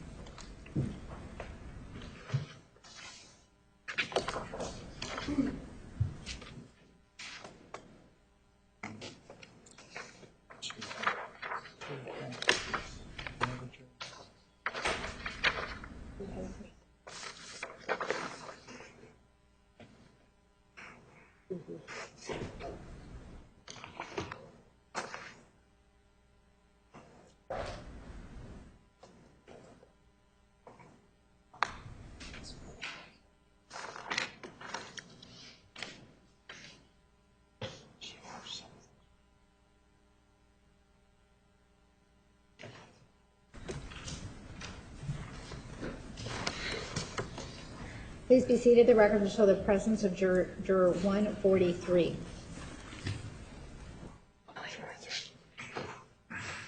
Yes. Ma'am, one of the questions that you answered was question 45, where you were asked, did you watch, and there's no need to answer the questionnaire, there is, I'll let you look at it. Did you watch any program that covered the trial and or offered commentary about the trial? You answered yes, and you said reenacted TV show. What reenacted TV show did you watch? It might have been a Lifetime movie or something. I actually don't even recall what it was. And how long did you watch? It might have been on for an hour. And did you form any opinions as a result of watching that reenacted show? No. Anything about that reenacted show that would affect your ability to be fair and impartial in this case, should you be chosen as a juror in this case? No. Thank you. You're welcome. Ms. Wilmot?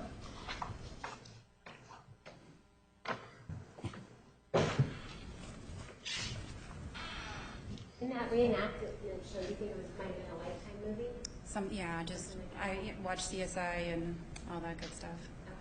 Okay. Based on anything you can remember from that, can you give us a summary of what it was about to you, what you remember? That they dated, that they had a relationship, and it didn't end well. Okay. Did you have any gut feelings or anything about Miss Arias based on that TV show? No. Okay. And you understand that that TV show was not based in fact? Correct. And that, would you be able to set that aside, anything that you saw or from that show? Would you be able to set that aside, or do you think that's going to creep in? No, I can set it aside. I know it's not based in fact, and this is actual factual information. Okay. You also told us just before you left that you were changing your answer on number 18? Yes. Can you tell us a little bit about it? Did you change your answer to yes? I guess you did witness? Yes, and I'm very sorry. It's actually about my parents, and they were married for 19 years, very abusive to each other. And during my 18 years of life, I witnessed it pretty frequently. They've been divorced since 1992, so it's actually something, honestly, why I answered no, I just don't think about anymore. But when the other juror was speaking about her parents, I remembered, and I needed to let you guys know that I answered incorrectly on accident. We appreciate that. Thank you. About you said they're abusive to each other. What is it that you saw, or what happened? They were verbally abusive to each other. My mom liked to throw things at my dad. My dad almost broke my mom's thumb once. It was physical, it was emotional, it was mental, it was everything. Okay, and you said they were married for 19 years. 19 years. Mm-hmm. You're welcome. Counsel, please approach.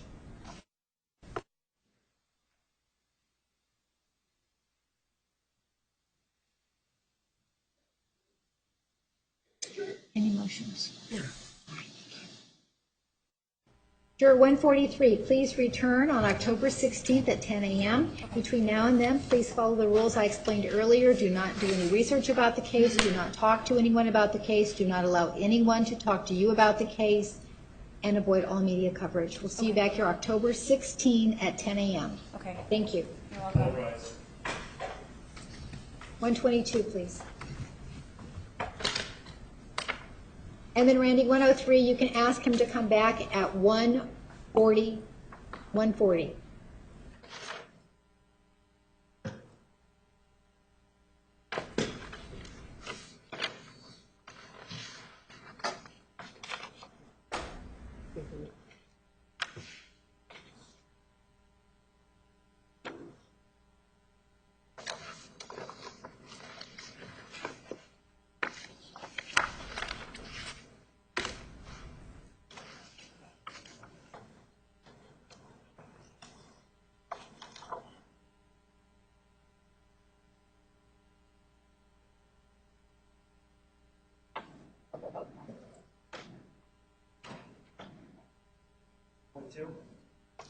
Juror 122, please come in and have a seat.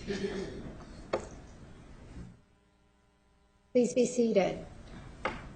Mr. Martinez, you may inquire. And one of the things that you answered was that you had watched snippets on the local evening news about this case.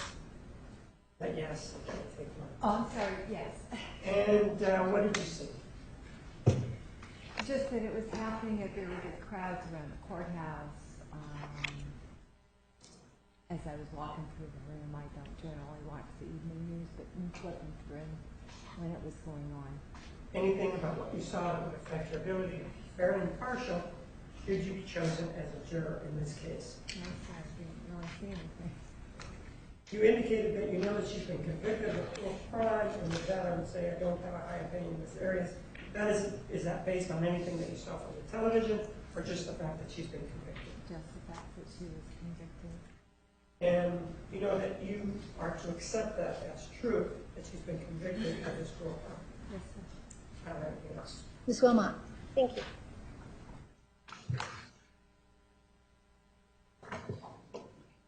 You told us that that you saw something about crowds around the courthouse? Yes. And that's from the news that you saw? Yes. Is that the only thing that you saw in the news?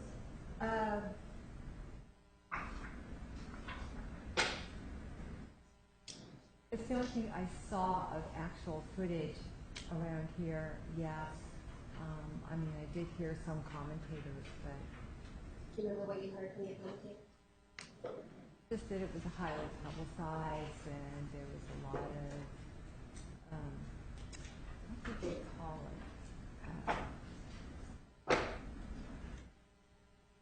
Sexy crime or something like that.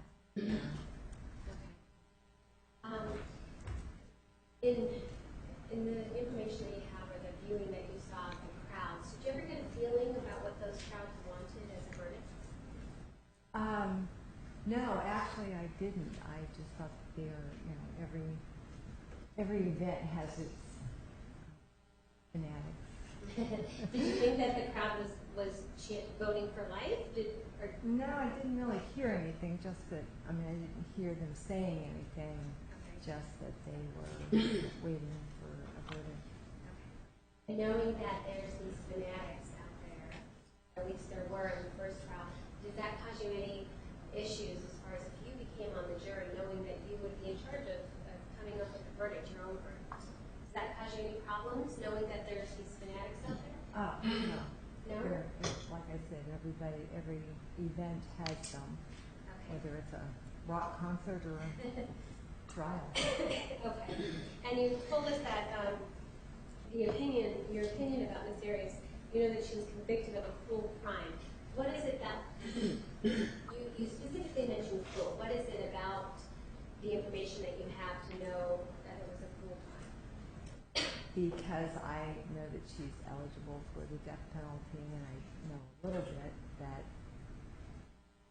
it has to be extenuating circumstances in order to impose the death penalty. It was a cruel crime. Oh, okay. Do you know any facts about it? up to you. Okay, what do you know? I know that it was pretty gory.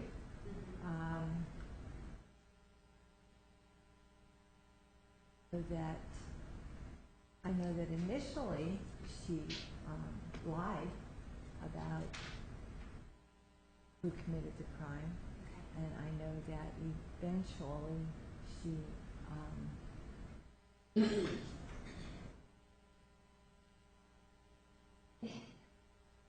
I know that eventually she said that she did it. Okay.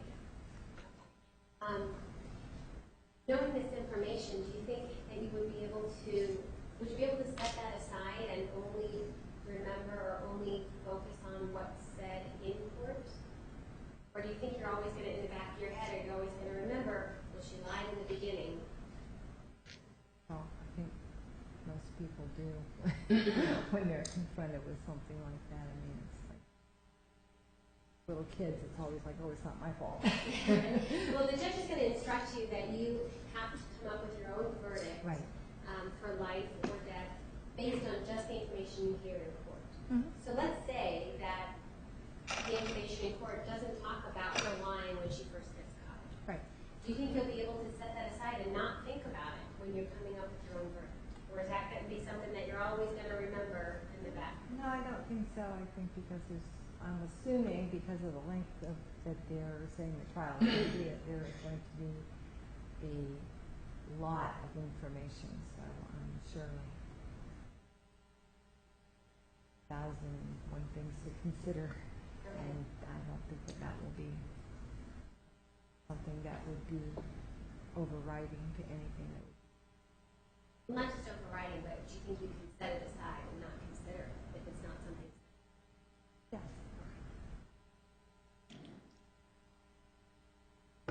Counsel, please, a quick.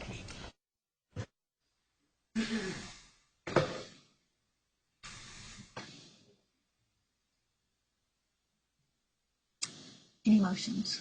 No. Thank you. Juror 122, please return on October 16th at 10 a.m. In the meantime, please follow the rules you heard me explain earlier. Do not do any research about the case. Do not talk with anyone about the case. Do not allow anyone to talk with you about the case. And do not view any media coverage of this case, and do not read any media coverage of this case. All right? Any questions? October 16th, 10 a.m. Thank you.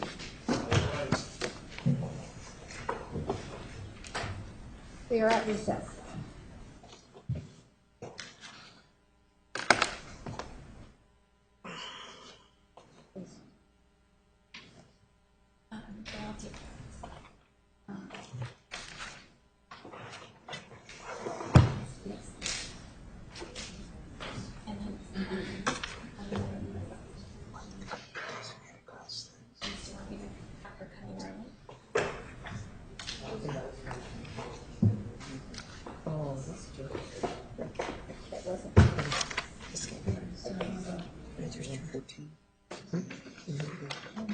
It's 129. Yeah, 126. 126.